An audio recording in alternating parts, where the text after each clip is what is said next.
কিন্তু তোর যদি কিছু হয়ে যায় আমরা কি করে বাঁচবো বল ভাই।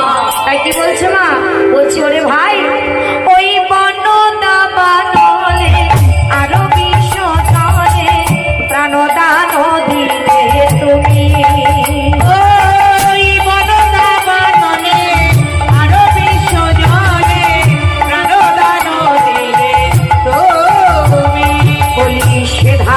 সুখিব যাহাই বলিবি তাহাই করিব আমি।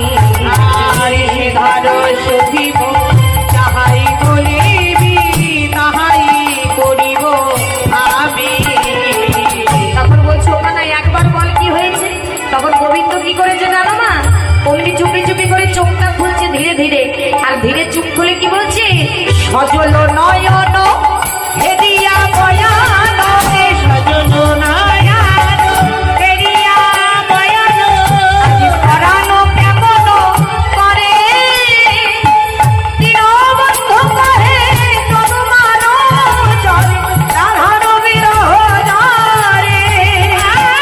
দীনবন্ধ কহে তনুমান কহে রাধার বিরহ জরে।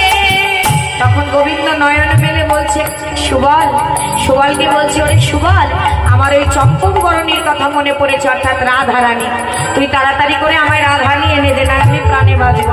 তখন সুবল দেখছে যে কানাইকে এইবার রাধারানীকে না এনে দিলে সত্যি সে প্রাণে বাঁচবে না, আর তার কিছু হয়ে গেলে আমরা বাঁচবো না। তখন বলছে ঠিক আছে কানাই তুই এই রাধাকুণ্ডে বস। কানাইকে রাধাকুণ্ডে বসিয়ে রেখে আমি যাচ্ছি ওই যাবতে জটিলার ভবন থেকে রাধারানীকে আনতে। সে তো জানে ওই জটিলার ভবন মানে কি মা, বাঘিনীর ভবন। হ্যাঁ, এইবার তবুও কিছু করার নেই, যেতেই হবে।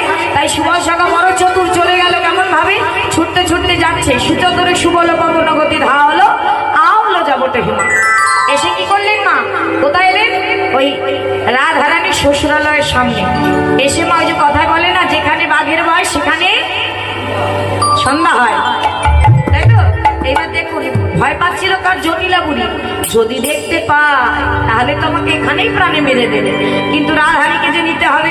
তখন কি করলে, ওই এক পা দিয়ে যেই মাথাটা দিয়েছে, দেখবি না দেখবি সুবলকে দেখেছে কি ওই জটিলা বুড়ি।